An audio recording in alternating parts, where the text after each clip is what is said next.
ಈಗ ಪ್ರತಿದಿನ ಬೆಂಗಳೂರಿಗೆ ಈ ಉತ್ತರ ಕರ್ನಾಟಕದಿಂದ ಹಿಡಿದು ಕರ್ನಾಟಕದ ಮೂಲೆ ಮೂಲೆಗಳಿಂದ ಕನಿಷ್ಠ ಒಂದು 2-3 ಜನ ಆದರೂ ಬಸ್ ಹತ್ಕೊಂಡು ನಾನು ಡೈರೆಕ್ಟರ್ ಆಗಬೇಕು ಅಥವಾ ಹೀರೋ ಆಗಬೇಕು ಅಂತ ಬರ್ತಾರೆ. ಅದು ಭಾಳಷ್ಟು ಒಂದು 90% ಜನ ಫೇಲ್ ಆಗಿ ಎಲ್ಲೋ ಅಸಿಸ್ಟೆಂಟೋ ಏನೋ ಸೆಟ್ಟಲ್ಲಿ ಕೆಲಸ ಮಾಡಿಕೊಂಡು ಅವರ ಆಯುಷ್ಯವನ್ನು ಮುಗಿಸ್ಕೊಂಡ್ಬಿಡ್ತಾರೆ. ಸೊ ಡೈರೆಕ್ಟರ್ ಆಗಬೇಕಂದ್ರೆ ಏನು ಅಂದರೆ ಹೇಗೆ ಅದು ಆ ದಾರಿ ಹೇಗಿರುತ್ತೆ ಅಂತ? ಈಗ ಆ್ಯಕ್ಟ್ರ್ ಬಗ್ಗೆ ಹೇಳೋದಕ್ಕಿಂತ ನಾನು ಡೈರೆಕ್ಟರ್ ಬಗ್ಗೆ ಒಂದು ನನ್ನ ಎಕ್ಸ್ಪೀರಿಯೆನ್ಸಲ್ಲಿ ಹೇಳೋದಾದರೆ, ನನಗಾಗಿತ್ತು ಅನುಭವಗಳು ಅವೆಲ್ಲ ನೋಡೋದಾದರೆ, ನಾನು ಯಾರ ಹತ್ರ ಕೆಲಸ ಮಾಡಿಲ್ಲ, ಬಟ್ ಕೈ ಸುಟ್ಕೊಂಡು ಈ ಥರದ್ದೆಲ್ಲ ಫಜೀತಿಗಳೆಲ್ಲ ಮಾಡ್ಕೊಂಡಿದ್ದು ಅದಾದಮೇಲೆ ಅರ್ಥ ಆಗಿದೆ ಅಂತಂದರೆ, ಒಬ್ಬ ಡೈರೆಕ್ಟರ್ ಆಗಬೇಕು ಅಂತಂದರೆ ಓದು ತುಂಬ ಇಂಪಾರ್ಟೆಂಟು. ತುಂಬ ಓದಬೇಕು. ತುಂಬ ಜನ ಬರೀ ಸಿನಿಮಾ ನೋಡಿ ಸಿನಿಮಾ ಡೈರೆಕ್ಟರ್ ಆಗಬೇಕು ಅಂತಾರೆ. ಸಾಕಾಗಲ್ಲ, ಓದಬೇಕು. ಓದು ಅಂತಂದರೆ ಬರೀ ಒಂದಷ್ಟು ಕಾದಂಬರಿ ಓದ್ಬಿಟ್ರೆ ಆಗಲ್ಲ. ಎಲ್ಲ ಥರ ಓದಬೇಕಾಗತ್ತೆ. ನ್ಯೂಸ್ ಪೇಪರು ಓದಬೇಕಾಗತ್ತೆ, ಡಾಕ್ಯುಮೆಂಟ್ರಿಗೆ ಸಂಬಂಧಪಟ್ಟಿದ್ದು ಸ್ಪೆಷಲ್ ಆರ್ಟಿಕಲ್ಸ್ ಓದಬೇಕಾಗತ್ತೆ, ಸೊಸೈಟಿನ ಅರ್ಥ ಮಾಡ್ಕೊಳ್ಳೋದು, ಫಿಕ್ಷನ್ನು ನಾನ್ ಫಿಕ್ಷನ್ ಎರಡೂ ಓದಬೇಕಾಗತ್ತೆ, ಅನಾಲಿಸಿಸ್ಗಳಿರ್ತವೆ, ವಿಮರ್ಶೆಗಳಿರ್ತವೆ. ಅಂದರೆ ಸಾಹಿತ್ಯದ ವಿಮರ್ಶೆ ಆಗ್ಬೋದು. ಅಂದರೆ ಯಾವುದೇ ಒಂದು ವಿಷಯನ ಅರ್ಥ ಮಾಡ್ಕೊಳ್ಳೋಕ್ಕೆ ಏನೇನೆಲ್ಲ ಸಾಧ್ಯತೆಗಳಿದೆಯೋ ಅದು ಎಲ್ಲನೂ ಸ್ಟಡಿ ಮಾಡಲೇಬೇಕಾದ ಅವಶ್ಯಕತೆ 100% ಇದೆ. ಯಾಕಂತಾರೆ ಅಂದರೆ ಇವೆಲ್ಲನೂ ಏನಕ್ಕೆ ಬೇಕಾಗತ್ತಂದರೆ, ನಾವ್ಯಾರು, ನಮ್ಮ ಸುತ್ತಮುತ್ತ ಇರೋ ಸಮಾಜ ಏನು, ನಾವೆಲ್ಲಿದ್ದೀವಿ, ಇವೆಲ್ಲ ಅರ್ಥ ಆದ್ರೇ ಒಂದು ಸಿನಿಮಾ ಏನು ಮೌಲಿಕವಾಗಿ ಅದು ಅಥೆಂಟಿಕ್ ಆಗೋದಕ್ಕೆ ಸಾಧ್ಯ ಆಗುತ್ತೆ. ಇದು ಓದು ಇಂಪಾರ್ಟೆಂಟು. ಓದಿದ್ದನ್ನು ಬರೆಯೋದು ಇನ್ನೂ ಇಂಪಾರ್ಟೆಂಟು.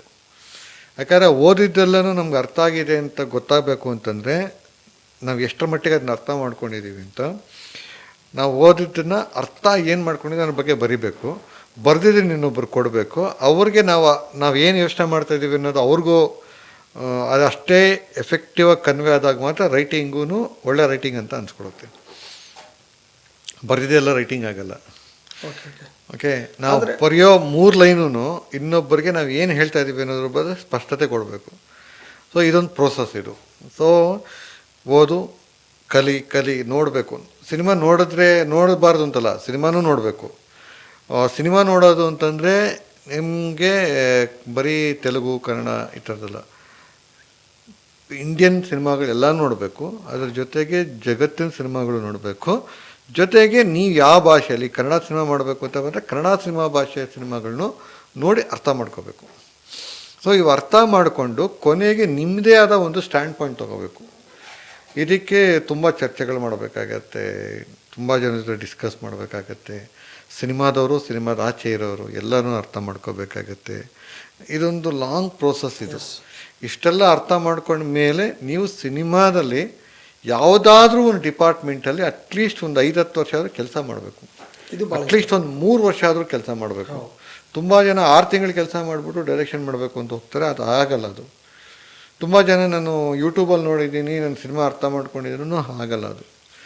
ಯಾಕಂತಂದರೆ ಸಿನಿಮಾನ ನೋಡಿ ಅರ್ಥ ಮಾಡ್ಕೊಳ್ಳೋದು ಬೇರೆ, ಆನ್ ಸ್ಪಾಟಲ್ಲಿ ಕೆಲಸ ಮಾಡಿ, ಆನ್ ಸೆಟ್ಟಲ್ಲಿ ಕೆಲಸ ಮಾಡಿ ಟೆಕ್ನಿಕಲಿ ತಿಳ್ಕೊಂಡು ಪ್ರಾಕ್ಟಿಕಲಿ ಅರ್ಥ ಮಾಡ್ಕೊಳ್ಳೋದು ಬೇರೆ.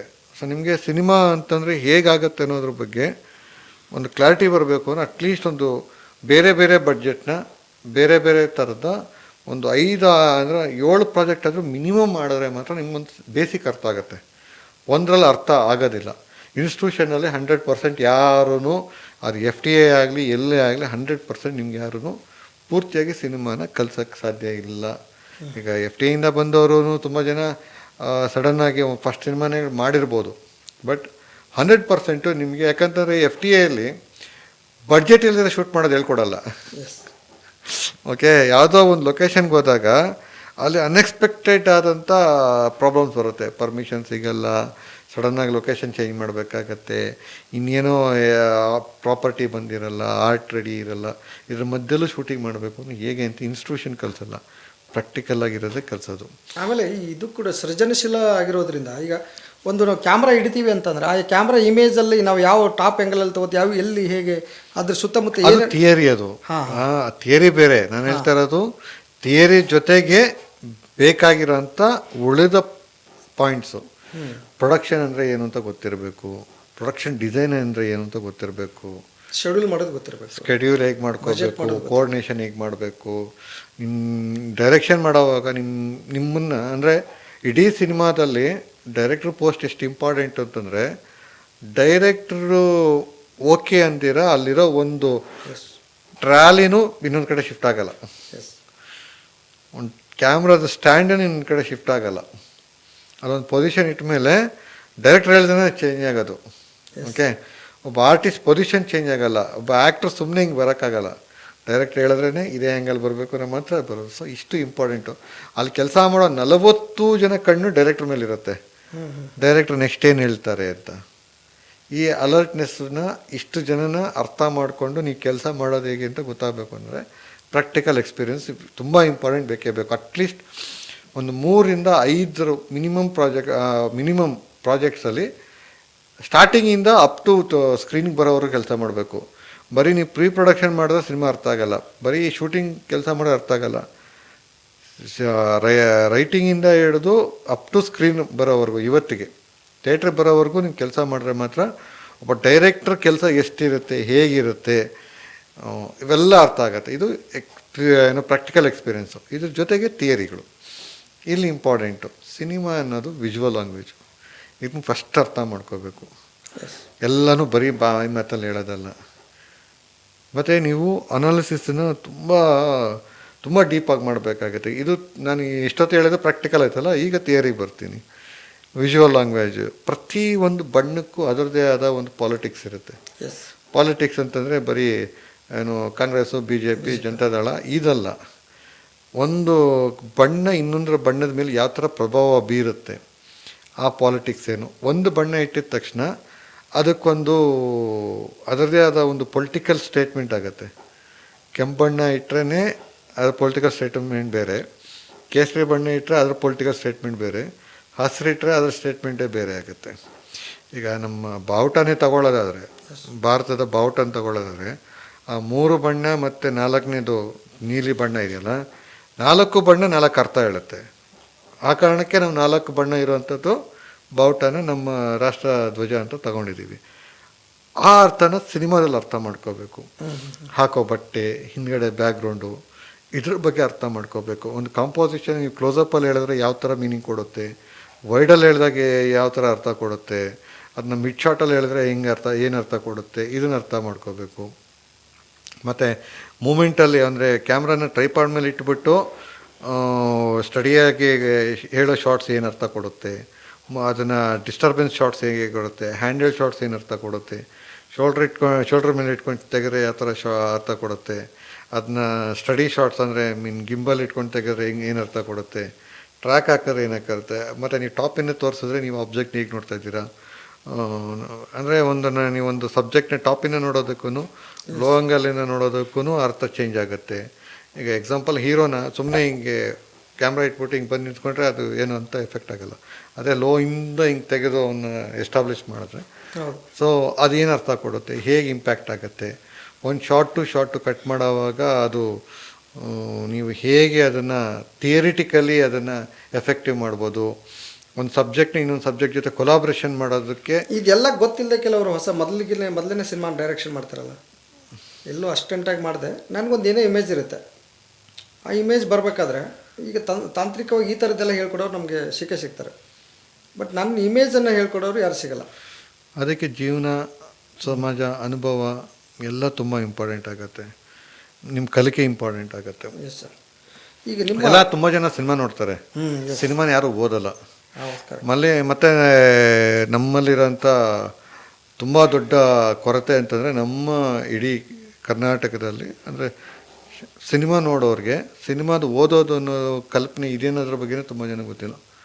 90% ಇಂಡಸ್ಟ್ರಿ ಒಳಗಡೆ ಇರೋರಿಗೆ, ನಾನು ಪಬ್ಲಿಕ್ಗೆ ಹೇಳ್ತಾ ಇಲ್ಲ. ಅಲ್ಲ, ಈವನ್ ಪಬ್ಲಿಕಲ್ಲಿ ಕೂಡ ಸಿನಿಮಾ ರಸಗ್ರಹಣ ಶಿಬಿರ ಅಂತ ಮಾಡ್ತಿದ್ರು ಅವಾಗ. ಅಲ್ಲ, ಅದು ಓಕೆ ಆಯಿತಾ. ನೀವು ಎಲ್ಲರಿಗೂ ನೀವು ಎಲ್ಲರಿಗೂ ಹೇಳ್ಕೊಡಕ್ಕಲ್ಲ. ಪಬ್ಲಿಕ್ಗೆಲ್ಲನೂ ನೀವು ಸಿನಿಮಾನ ತುಂಬ ಸೀರಿಯಸ್ ಆಗಿ ಹೇಳೋದಾದ್ರೆ ನೀವು ಸಿನಿಮಾನ ಒಂದು ಎಂಟರ್ಟೈನಿಂಗ್ ಆಗಿ ಅದು ನೋಡೋಕ್ಕೆ ಆಗೋದೇ ಇಲ್ಲ.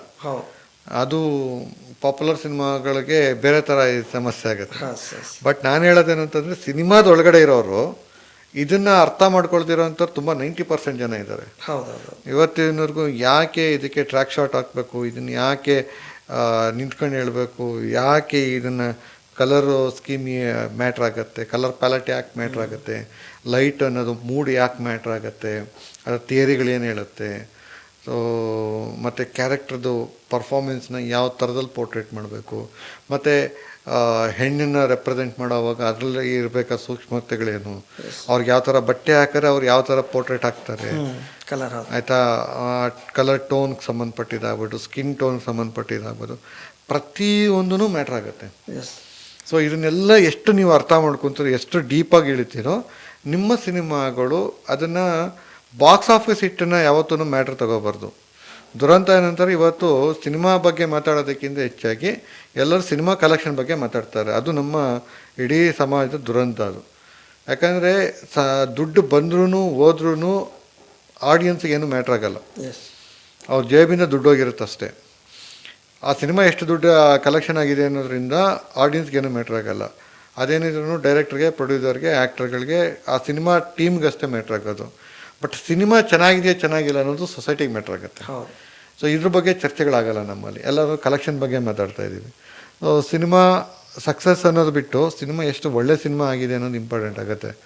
ಸೊ ಒಳ್ಳೆ ಸಿನಿಮಾಗಳು ಕೊಟ್ಟಷ್ಟು, ಆ ಅಭಿರುಚಿನ ಬೆಳೆಸಿದಷ್ಟು ಒಳ್ಳೆ ಸಿನಿಮಾಗಳು ಬರೋದು ಸಂಖ್ಯೆನೂ ಜಾಸ್ತಿ ಆಗುತ್ತೆ. ಒಳ್ಳೆ ಸಿನಿಮಾ, ಎಲ್ಲ ಕಾಲಕ್ಕೂ ಸಲ್ಲುವ ಸಿನಿಮಾ, ಸಂಗ್ರಹ ಯೋಗ್ಯ ಸಿನಿಮಾ, ಆಗಾಗ ನೋಡುವಂಥ ಸಿನಿಮಾ. ಇಲ್ಲಿ ಒಳ್ಳೆ ಸಿನಿಮಾ ಅಂತಂದರೆ ಮತ್ತೆ ಅದಕ್ಕೆ ನೆಕ್ಸ್ಟ್ ಡೆಫಿನೇಷನ್ ಸ್ಟಾರ್ಟ್ ಆಗುತ್ತೆ. ಹೋಗೋ ಸಿನಿಮಾಗಳು ಮುಖ್ಯನಾ ಅಥವಾ ಅಲ್ಲ, ಡೆಫಿನೇಷನ್ ಮತ್ತೆ ಚೇಂಜ್ ಆಗುತ್ತೆ. ಒಳ್ಳೆ ಸಿನಿಮಾ ಅಂದರೆ ಯಾವುದು ಅಂತ ಶುರುವಾಗುತ್ತೆ, ಇದು ಯಾಕೆ ಒಳ್ಳೇದಲ್ಲ ಅಂತ ಶುರುವಾಗುತ್ತೆ. ಅದು ಆ ಥರ ಹೇಳೋದಾದರೆ ನೀವು ಅದನ್ನು ಯಾವ ಒಬ್ಬ ಪ್ರೇಕ್ಷಕನಾಗಿ ನೋಡಿದಾಗ ನಿಮ್ಮಲ್ಲಿ ಒಂದು ಪ್ರಾಪರ್ ಏನು ಅದರದ್ದು ಅನುಭವ ನಿಮಗೆ ಯಾವ ಥರ ದಕ್ಕತ್ತೆ ಅನ್ನೋದ್ರ ಮೇಲೆ ಆ ಸಿನಿಮಾದ ಒಳ್ಳೆಯದು ಕೆಟ್ಟದ್ದು ಅನ್ನೋದು ಡಿಸೈಡ್ ಆಗುತ್ತೆ. ನಿಮ್ಮ ಮೇಲೆ ಯಾವ ಥರ ಪ್ರಭಾವ ಬೀರುತ್ತೆ ಅನ್ನೋದು. ಹೌದೌದು. ಇಲ್ಲ, ನಾ ಇದೆಲ್ಲ ನಿಮ್ಮ ಯಾಕೆ ಮಾತಾಡ್ತೀನಿ, ಈಗ ನಾತಿ ಚರಾಮಿ ಸಿನಿಮಾ ಅದ, ಅಂದು ಕನಿಷ್ಠ ಒಂದು 2-3 ಸಲ ನೋಡಿದೆ ನಾನು. 3 ಸಲ ಕಂಡು ಆರಾಮ್ ನೋಡಿದೆ. ಆ ಸಿನಿಮಾದಲ್ಲಿ ನೀವು ಕನ್ನಡದಲ್ಲಿ ಮೊದಲ ಸಲ ಆ ಥರದ ಪ್ರಯೋಗ ಆಗಿದೆ ಅಂತ ಅನಿಸುತ್ತೆ. ಯಾಕಂದರೆ ಒಬ್ಬ ವಿಧವೆ ಮಹಿಳೆಯ ಒಂದು ಮನಸ್ಸಿನ ಅಂತರಾಳ, ತಹತಹಕ್ಕೆ ಒಂದು ಲೈಂಗಿಕ ಹಸಿವು, ಒಂದು ಕಡೆ ಸಮಾಜ, ನೈತಿಕತೆ, ಕುಟುಂಬ, ಇವರು ಎಲ್ಲ ಚೌಕಟ್ಟುಗಳು, ಇನ್ನೊಂದು ಕಡೆ ಆ ಹೆಣ್ಮಗಳ ಒಂದು ಮನಸ್ಸಿನ ಅಂತರಾಳದಲ್ಲಾಗುವ ಒಂದು ತಹತಹಕೆ ಇದೆಯಲ್ಲ, ಹಸಿವು ಇದೆಯಲ್ಲ, ಅದನ್ನು ಭಾಳ ಚೆನ್ನಾಗಿ, ಅಂದರೆ ಎಲ್ಲೂ ಕೂಡ ಅಸಹ್ಯ, ಅಶ್ಲೀಲ ಅನಿಸ್ಕೊಳ್ಳಾರ್ದ ರೀತಿಯಲ್ಲಿ ಒಂದು ಸಮ ಪ್ರಮಾಣ. ಇದು ಏನು ಗೊತ್ತಾ, ನಾನು ಫಸ್ಟ್ ಟೈಮ್ ಮಾಡಿದ್ದೀನಿ ಅನ್ನೋದು ತಪ್ಪದು. ಅಂದರೆ ಅಲ್ಲ, ಕನ್ನಡದಲ್ಲಿ ಇದಕ್ಕೆ ಸಂಬಂಧಪಟ್ಟ ಸಿನಿಮಾಗಳು ಬಂದಿದೆ, ನೋಡುವ ದೃಷ್ಟಿಕೋನ ಹೊಸದು. ಅದೇ ಹೇಳ್ತಾರೆ. ವಿಧವೆ ಮಹಿಳೆಯ ಏನು ಸಿನಿಮಾಗಳು ಪ್ರೀತಿಗೆ ಸಂಬಂಧಪಟ್ಟಿದ್ದು, ಕಂಪ್ಯಾನಿಯನ್ಶಿಪ್ ಸಂಬಂಧಪಟ್ಟಿದ್ದು ಸಿನಿಮಾಗಳು ಬಂದಿದ್ದಾವೆ ಸುಮಾರು. ಮತ್ತೆ ಮದುವೆ ಆಗಿದ್ಕೊಂಡು ಇನ್ನೊಂದು ಅಫೇರ್ಗೆ ಸಂಬಂಧಪಟ್ಟಿದ್ದು ಈ ಥರ ಸಿನಿಮಾಗಳು ತುಂಬ ಬಂದಿದ್ದಾವೆ. ಬಟ್ ಇಲ್ಲಿ ಪರ್ಸ್ಪೆಕ್ಟಿವ್ ಇದೆ ಗೊತ್ತಾ, ಎಸ್ಪೆಷಲಿ ಮಹಿಳೆಯ ಇಂಟರ್ನಲ್ ಕಾನ್ಫ್ಲಿಕ್ಟ್ಸ್ ಇದೆಯಲ್ಲ, ಇದ್ರ ಮೇಲೆ ಈ ಪರ್ಸ್ಪೆಕ್ಟಿವಲ್ಲಿ ಯಾರು ಕತೆ ಹೇಳಕ್ಕೆ ಹೋಗಿರಲಿಲ್ಲ. ಮತ್ತು ಕಾಮಕ್ಕೆ ಸಂಬಂಧಪಟ್ಟಿದ್ದನ್ನು ಅದನ್ನ ತುಂಬ ಮಡಿವಂತಿಕೆಯಲ್ಲಿ ಹೇಳೋ ಕಾಲದಲ್ಲಿ ಕಾಮ ಅನ್ನೋದು ತುಂಬ ಸಹಜವಾದ ಒಬ್ಬ ಮನುಷ್ಯನಲ್ಲಿ ಹುಟ್ಟುವಂಥ ಒಂದು ಪ್ರಕ್ರಿಯೆ ಅಂತ ಹೇಳಿದ ಮೊದಲ ಸಿನಿಮಾ ಇದು. ಕಾಮಕ್ಕೆ ಯಾವುದೇ ರೀತಿಯ ಎಕ್ಸ್ಟ್ರಾ ಬಣ್ಣ ಹಚ್ಚದಿರ, ಅಂದರೆ ಒಂದು ಹುಡುಗಿ ಸೇರಿದಾಗ ಒಂದು ಹೂ ತಂದು ಇಡೋದು ಇಮೇಜ್ ನಮ್ಮಲ್ಲಿ. ಒಂದು ಹುಡುಗಿ ಸೇರಿದ್ದಾರೆ ಅಂತಂದರೆ ಈ 2 ಹೂಗಳು ಈ ಥರ ಏನೋ ಒಂದು ಕ್ರಾಸ್ ಆಗುತ್ತೆ, ಇಲ್ಲಾಂದರೆ ಟ್ರೈನ್ ಹೋಗುತ್ತೆ, ಈ ಥರದ ಇಮೇಜ್ಗಳ ಆಚೆ ಕಾಮ ಅಂದರೆ ಇಲ್ಲ, ಬಾಗಿಲು ಹಾಕೊಂಡು ದೀಪ ಆರುತ್ತೆ, ಆಯಿತಾ, ಲೈಟ್ ಆಫ್ ಆಗುತ್ತೆ ಎಲ್ಲ. ಅದಕ್ಕಿಂತ ಟ್ರೈನ್ ತುಂಬ ಸಿನಿಮಾಗಳಲ್ಲಿ ಬಳಸಿರೋವಂಥದ್ದು. ಲೈಟ್ ಆಫ್ ಆಗುತ್ತೆ, ಟ್ರೈ ಸುಯ್ ಅಂತ ಆಗುತ್ತೆ, ತುಂಬ ಹೈಯೆಸ್ಟ್ ಯೂಸ್ ಆಗಿರೋದು.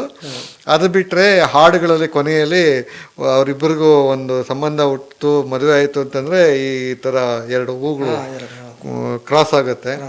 ಸೊ ಈ ಥರ ಅಲ್ದಿರ ಕಾಮ ಅಂತಲೇ ತೋರಿಸಿ, ಅದಕ್ಕೆ ಯಾವುದೇ ರೀತಿ ವಿಶೇಷಣೆಗಳು ಕೊಡದಿರ ಸಹಜವಾಗಿ ಅದನ್ನು ಒಂದು ಫಿಲಾಸಫಿಕಲಿ ಆ್ಯಂಡ್ ಸೈಂಟಿಫಿಕಲಿ ಎರಡನ್ನೂ ಈಕ್ವಲ್ ಆಗಿ ಬ್ಯಾಲೆನ್ಸ್ ಮಾಡಿ ಅದನ್ನು ಅರ್ಥ ಮಾಡ್ಸೋಕ್ಕೆ ಟ್ರೈ ಮಾಡಿದಂಥ ಸಿನಿಮಾ ಅದು.